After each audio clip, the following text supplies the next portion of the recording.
Dahil sa Ginoong gitulungan kay Ilipilian, iluwas mo siya sa mga talagman, sa mga disgrasya, sa mga balatian, Ginoo. Dahil pinabalikan ka namon sa mga pagdaya, magpapasalamat.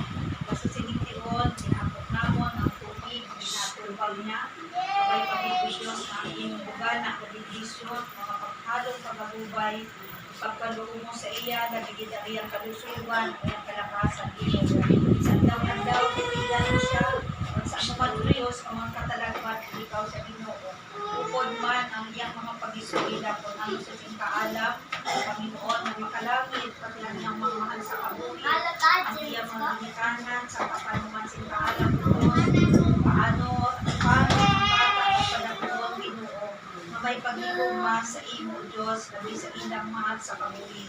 Gani Ginoong Diyos, salamat gid, pinakilala namon ang tanan nga ining mga pagpakamaayo. Alin si Nakuha namon ining mga bugay, ilagay padayon mo man si Diyos, pag-ibisunan, wala ka man sa ila sa kusong mabasko.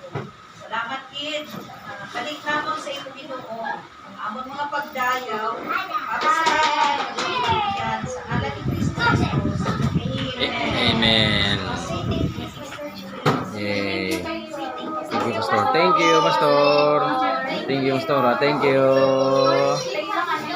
Okay. Sit down.